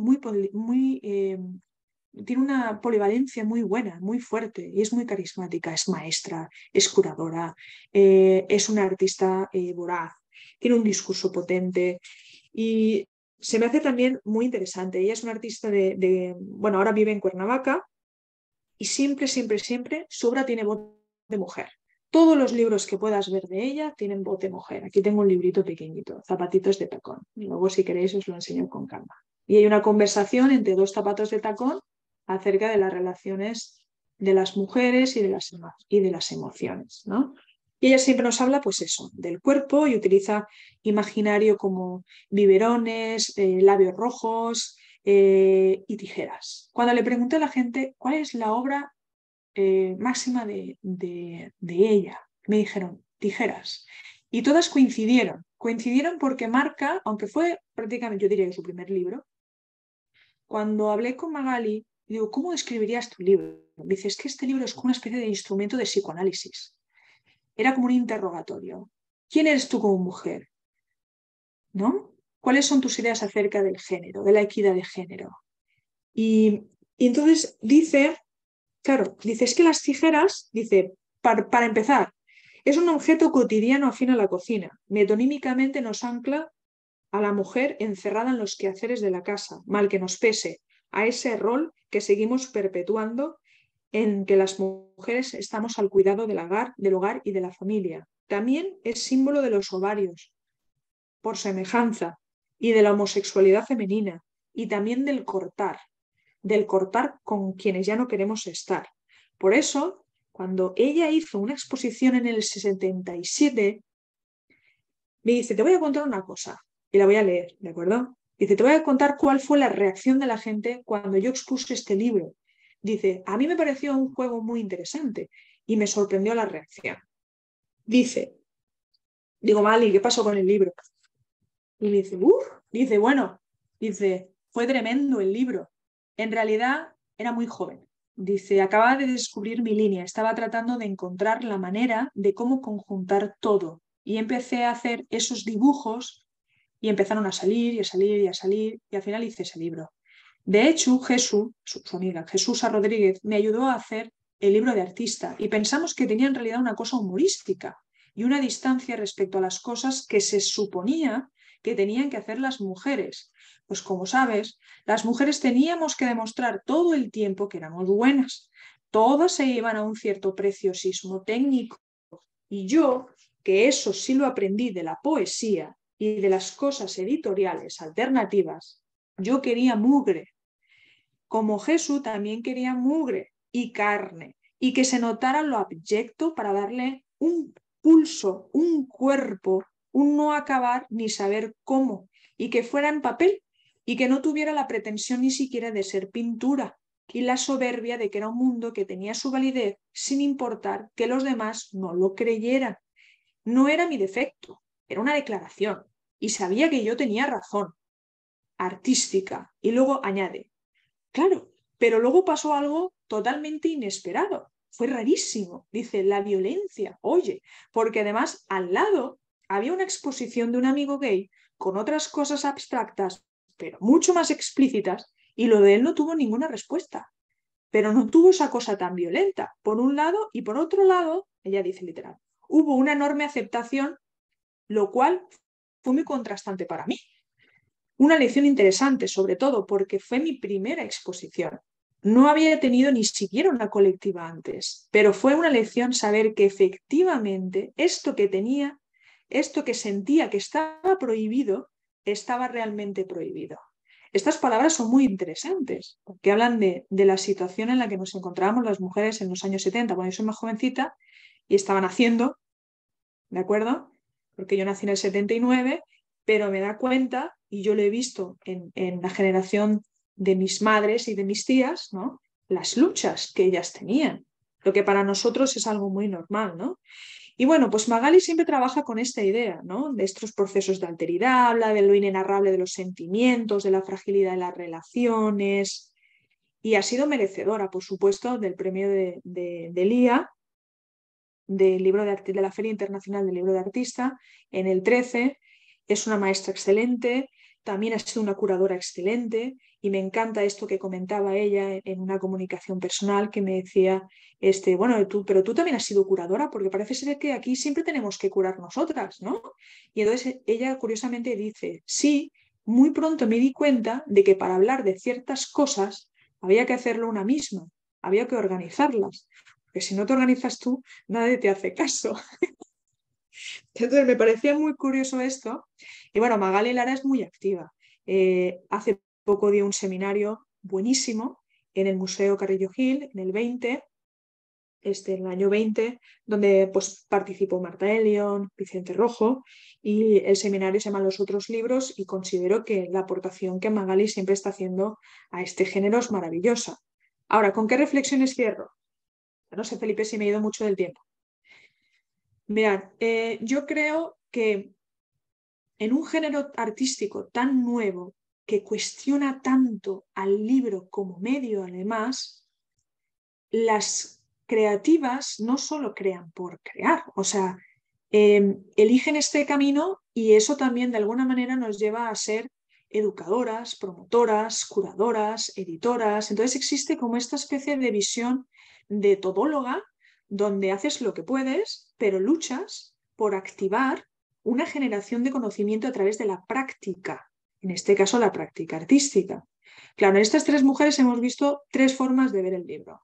El documento como activador de pensamiento, hemos visto la capacidad del libro como medio intimista, que yo creo que eso es algo fundamental en este género artístico. Los relatos autobiográficos tienen un peso brutal, ¿de acuerdo?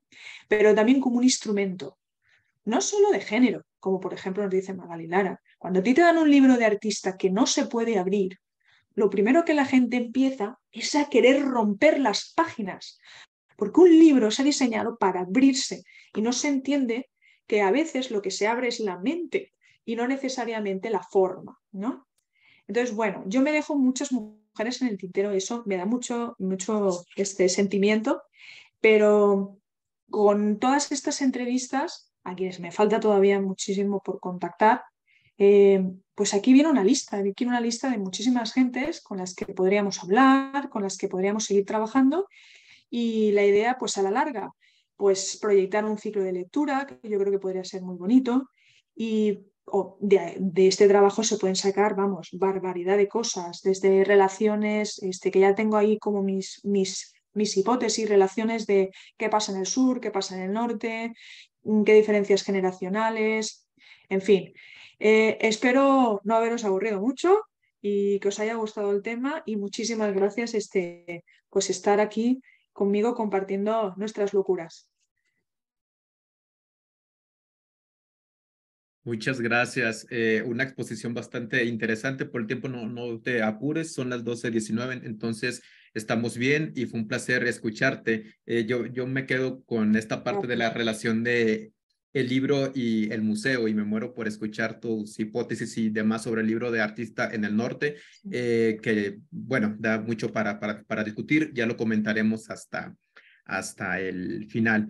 Y bueno, finalmente vamos a cerrar esta mesa del lujo con Calíope Martínez, quien va a exponer la ponencia titulada Por la letra impresa y la familia Nestora Pedrosa y Martina Arteaga, impresoras y empresarias, perdón. Gracias, Felipe. Comparto mi presentación. ¿Sí se ve? A ver, ¿Se ve? ahorita esperamos. Me dices. Ajá. Todavía no. Ya, ¿Ya? listo. ¿Listo? ¿Sí? Sí. Bueno, bueno, muchísimas gracias. Es tremendo compromiso cerrar este ciclo anual con un tema difícil de tratar por la época histórica que trabajo, que es la mitad del siglo XIX en México, y la dificultad para identificar mujeres impresoras en esa época, porque hay un cambio importante legal entre la colonia y el siglo XIX, y pues como la posibilidad de acceder a archivos privados, familiares, pues te permite empezar a pescar como rastros de estas otras mujeres que no están tan visibles o que están prácticamente desaparecidas, a diferencia de otras épocas históricas, ¿no? Incluso en el mismo siglo XIX. Bueno, muchísimas gracias por escucharme aquí. Primero, pensar la historia de las mujeres en el siglo XIX en México, pues hay como momentos históricos, y hay también como ciertas mujeres muy destacadas, ¿no? O sea, en el siglo XIX identificamos en nuestra historia las independentistas, naturalmente, las escritoras, las periodistas y las educadoras. Estas últimas tres están profundamente vinculadas al porfiriato, que son el periodo histórico en el que más he estudiado durante el siglo XIX a las mujeres, porque el papel que toman las mujeres educadoras, ¿no? Sobre todo, y donde se empiezan a destacar como escritoras a través de diferentes medios impresos. Entonces, hay dos enfoques que son el porfiriato y la independencia, donde se destacan nombres y actividades de algunas mujeres.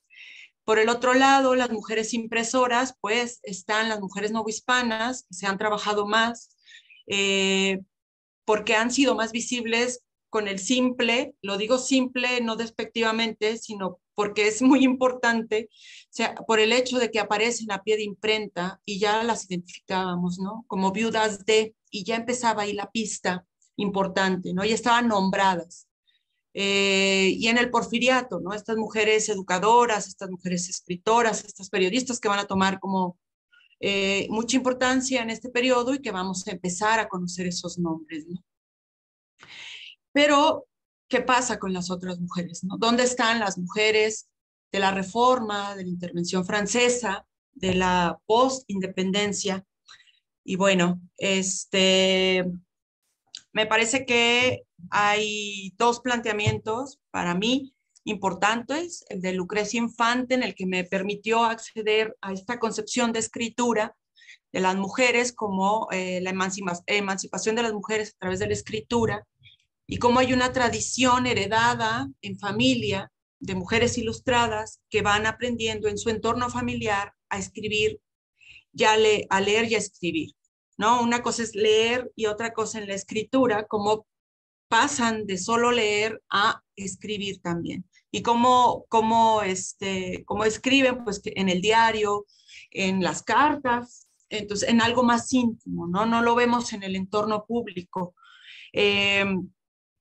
Pero ella dice que esto les permitió tener una identidad como individuos sociales, como sujetos creadores y como generadores de cultura.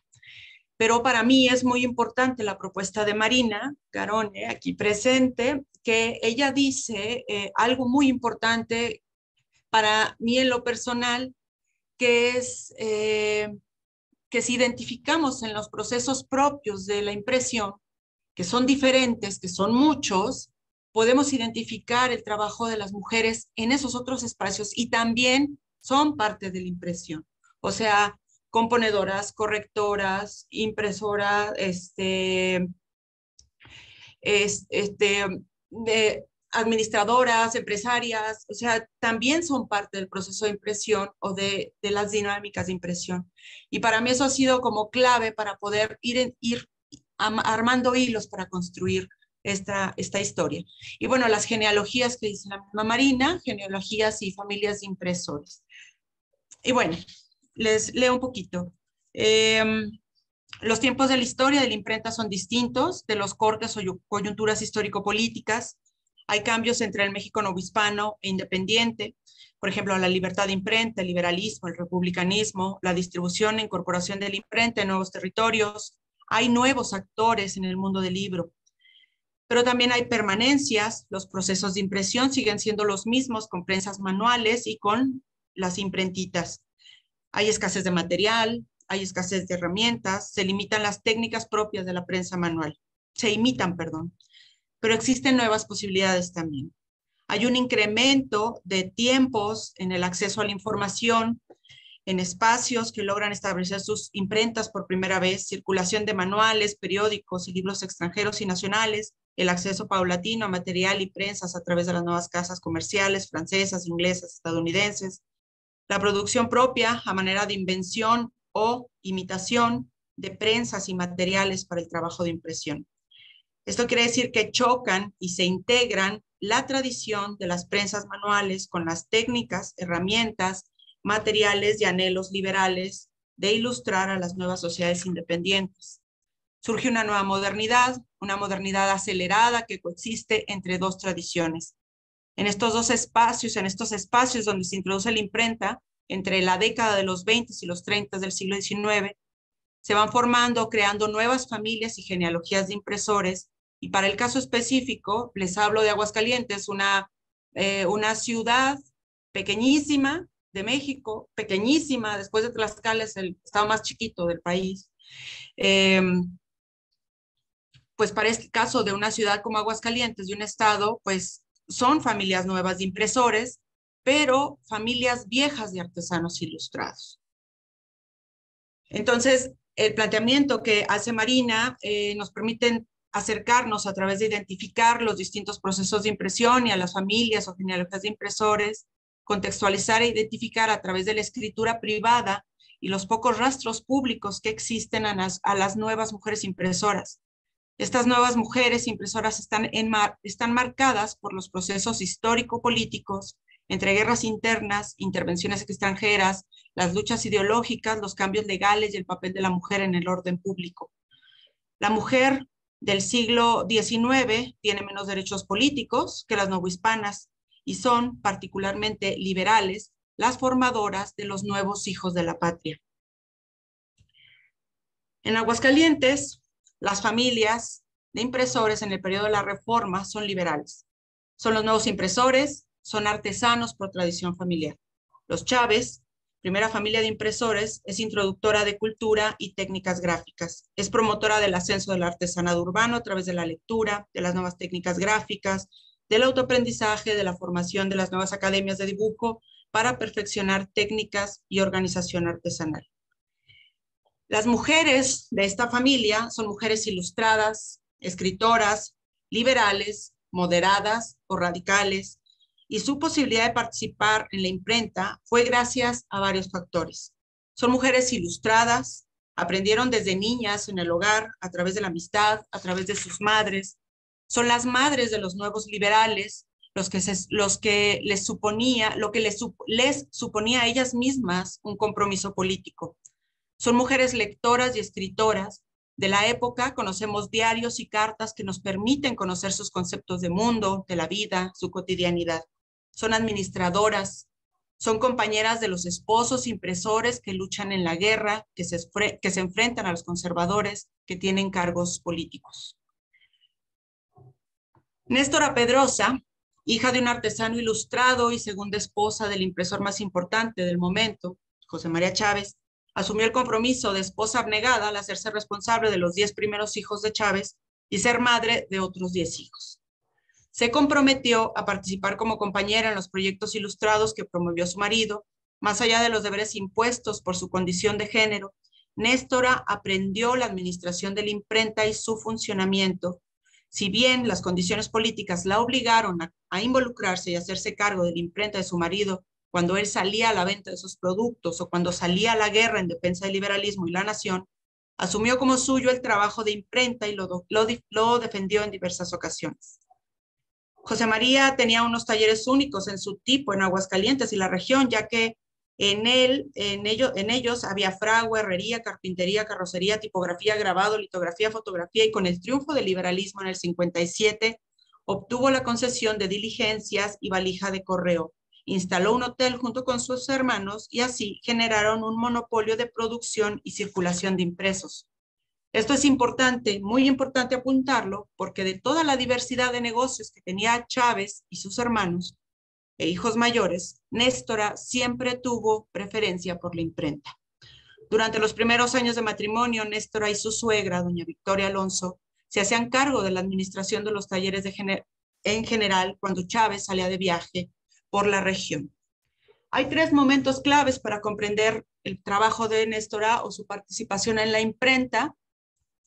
Una es en esta primera etapa, entre el 48 y el 55, en el que hay un deseo de José María Chávez de mejorar la economía familiar. Entonces él sale a vender sus productos, a ofertar sus carrozas, a ofertar sus libros, y ella se queda a cargo de los talleres, de todos los talleres, junto con su suegra. Ahí ella se empieza a involucrar, sin embargo, quien toma el papel son otros artesanos ilustrados que están a cargo de la tipografía. Pero también en esta etapa hay un proyecto autonomista en el que se desarrolla un proyecto editorial súper importante en Aguascalientes porque se quiere separar de otro estado que se llama Zacatecas. Entonces, aquí hay una promoción de libro, de imprimir libros de Eugenio Sued, de Dumas, o de imprimir periódicos para artesanos y periódicos de literatura. Ahí se empieza a involucrar Néstora. En la segunda etapa, que creo que es ya cuando se asume la responsabilidad de Néstora en la imprenta, es durante la Guerra de Reforma. En esta guerra entre liberales y conservadores, después de la promulgación de la Constitución del 57, a Néstora se queda sin los artesanos ilustrados, se tienen que ir todos a la guerra porque viene el ejército conservador y se forman los liberales y salen a pelear, ¿no? Salen de la ciudad de Aguascalientes y salen a pelear. Entonces Néstora asume la responsabilidad junto con algunos de los hijos de José María Chávez de los talleres, pero ella en particular se asume como responsable del taller de imprenta.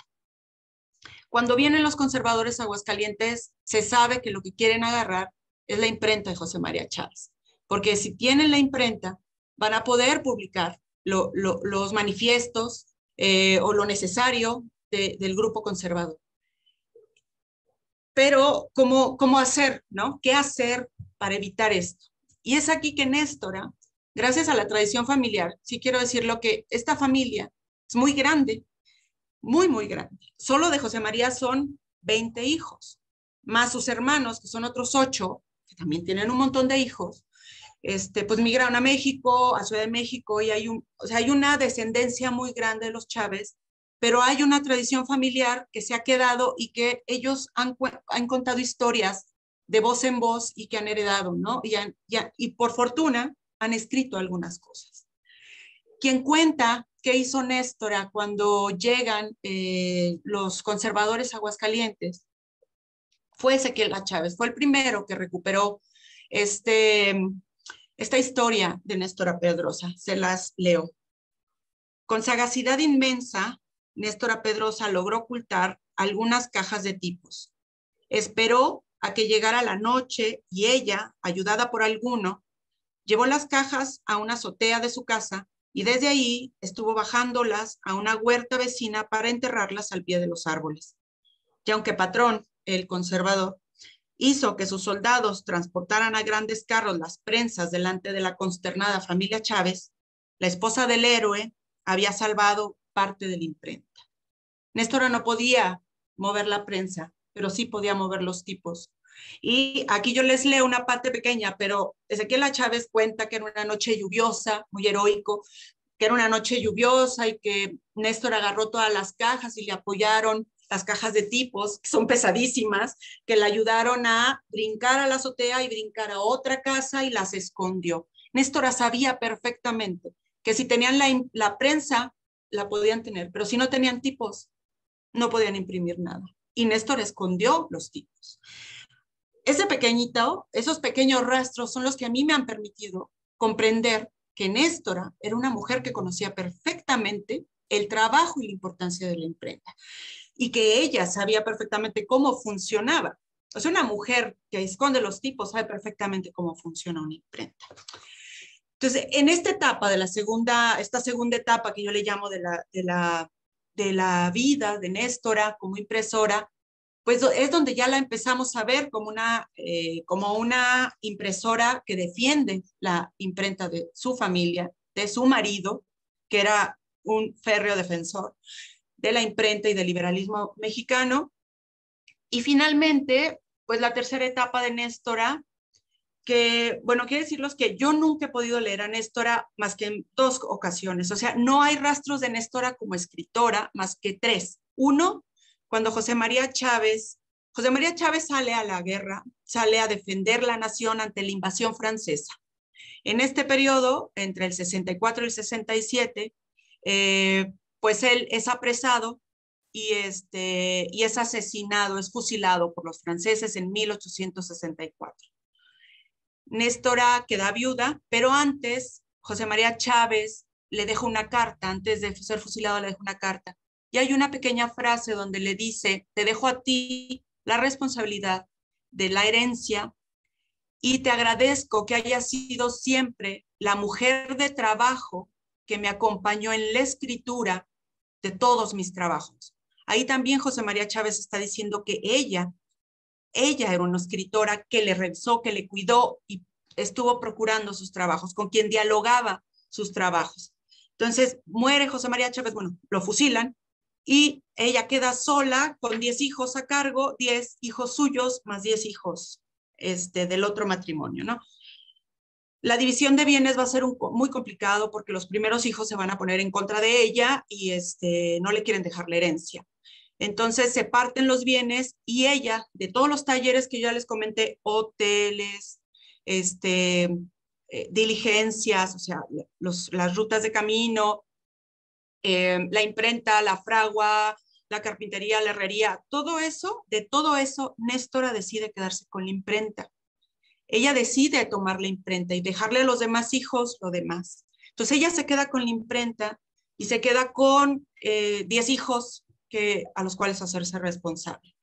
Ahí también me dice algo muy importante. ¿Por qué Néstora decide quedarse con la imprenta y no decide quedarse con otro tipo de negocios, ¿no? Tal vez los hoteles, tal vez otra cosa, pero no, Néstora decide quedarse con la imprenta y en este periodo ella se vincula con 2 personajes súper importantes que son Trinidad Pedrosa y Sóstenes Chávez. Ellos 2 van a tomar el control de la imprenta porque las mujeres no podían ya aparecer como dueñas de imprenta. Entonces ella no aparece, ¿no? Ella aparece simplemente como la madre que va a proteger a sus hijos y quienes se hacen cargo de ello es 2 hombres, ¿no? Desgraciadamente para ella es imposible sostener la imprenta.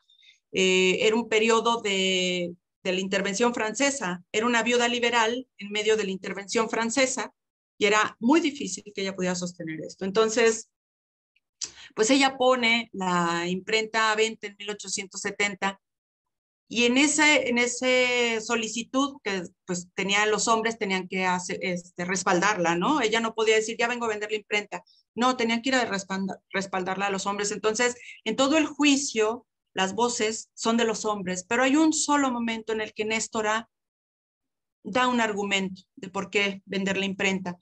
Y esa es este pequeño documento que lo localicé en el Judicial Civil y que dice así: si bien es cierto que la cosa que intento enajenar es mueble y por tanto exceptuada a primera vista de las disposiciones que rigen sobre enajenación de bienes de menores, sin embargo, la consideración de preciosa que para mí tiene dicha imprenta, así como la suma considerable invertida en el valor de ella, me obliga en cierto modo a pedir al juez la venia respectiva. Ella estaba pidiendo que le dieran permiso de vender la imprenta porque ya no puede más, no puede sostener ese negocio.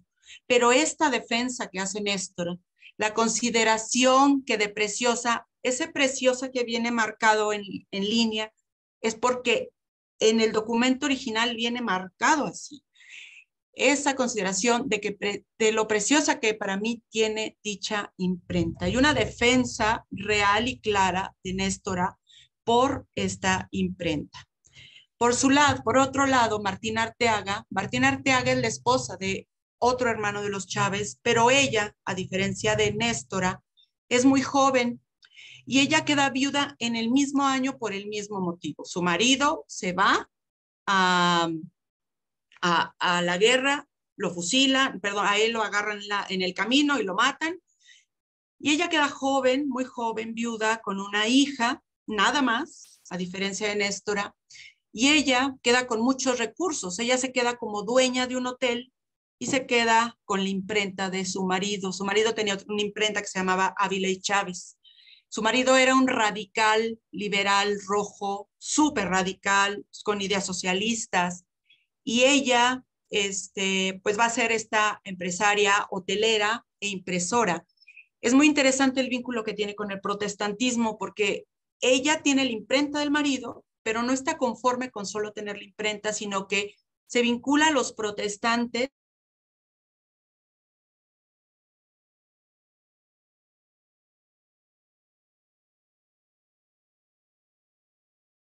y también se empiezan a imprimir libros, libros protestantes aquí en Aguascalientes. Entonces, es una mujer que se vincula al protestantismo, a través de ellos compra nuevas familias tipográficas y hace una sociedad con, otra vez, Trinidad Pedrosa. Son dos mujeres que no pueden por sí mismas públicamente mostrarse como impresoras, pero que sí nos dejan un montón de registros de que ellas fueron impresoras. Son dos mujeres que están como impresoras, ya siendo viudas, dentro del Segundo Imperio Mexicano y entre la Restauración de la República. Las dos son viudas liberales, las dos tuvieron que trabajar con artesanos, familiares, compañeros, amigos. Para las dos fue súper complicado mantener sus imprentas. Intentaron, me imagino que debió ser muy complicado tener su propia imprenta en medio del Imperio Maximiliano. Entonces, lo que buscaron fue mantenerla a través de impresos de gobierno, del ayuntamiento, por ejemplo, y de impresos de las escuelas, ¿no? Trataban de sostener el negocio. Y también hubo un giro en la búsqueda de los tipos de impresión. Ellos son las dos personas vinculadas a ellas, ya viudas. Del lado izquierdo está Sóstenes Chávez y del lado derecho está Trinidad Pedrosa, que él va a ser socio, se va a hacer cargo de la imprenta de Néstora Pedrosa por un tiempo y luego se va a hacer socio de Martín Arteaga cuando compra la tipografía, hacen una sociedad, y hay este intento de cambio en el giro de las publicaciones que había hasta el momento, más publicitaria, y también este tipo de impresos que son impresos protestantes, que a mí se me hace muy significativo, porque este libro del Despertador de los Fanáticos es el primer libro impreso en México protestante de un mexicano, ¿sí? De Juan Amador, que es incluso el padre de un gran reconocido zacatecano, que es Elías Amador, y que a su vez es padre de Severo Amador, otro muy reconocido zacatecano. Y bueno, pues ambas, como mujeres letradas, estuvieron vinculadas a los procesos de impresión de las imprentas familiares, conscientes de la importancia de la imprenta y el creciente negocio que pudiera resultar, ambas decidieron continuar con las imprentas familiares siendo viudas. Buscaron defender y sostener la empresa más querida por la familia Chávez, y en ese anhelo ambas dejaron para la historia pocos, pero importantísimos rastros de su vida como impresoras. Yo creo que pueden ser consideradas impresoras porque ejecutaron al menos uno de los procesos de la impresión, pese a que sus nombres no aparecieron al pie de imprenta como en otras etapas de la historia, porque corrigieron, componieron, administraron, dirigieron e invirtieron en sus propias imprentas. Muchas gracias. No, pues muchas gracias a ti por este trabajo maravilloso en el cual además sugieres una periodización para estudiar a Néstora, lo cual quienes hacemos historias sabemos que establecer etapas es muy complicado y tú lo conseguiste. Pero bueno, dicho esto, entonces vamos a pasar por favor a la ronda de preguntas y respuestas. Si les parece, primero leo la pregunta que hay en el chat y después, si alguien quiere hablar, cedo el micrófono. ¿Sale? Bueno, en el chat hay una pregunta de Alfredo Leal para Marisol y dice así: a partir de publicaciones como La Mujer, ¿será posible establecer puentes epistemológicos entre el movimiento literario y cultural femenino en Colombia y movimientos literarios y ciertamente políticos como la Preciosité francesa? Lo pienso sobre todo en el sentido de un documento que dé cuenta del tránsito en las posiciones de poder entre la aristocracia y la burguesía que, por lo general, se da entre los siglos XVII y XVIII en Europa y que en América Latina se extiende hasta el XIX y posiblemente mediados del siglo XX, con las respectivas transformaciones que ello conlleva en el ámbito específico de la producción y edición de libros. Muchas gracias de antemano.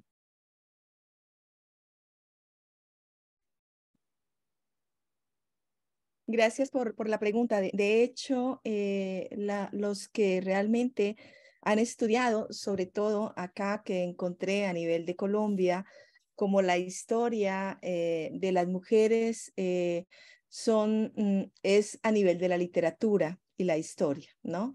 Es decir, allí encontré muchos vestigios de qué era lo que hacían las mujeres en 1800. De ahí hacia atrás realmente no encontré mayor novedad, pero sí nos permite conectar. Creo que es un trabajo de apertura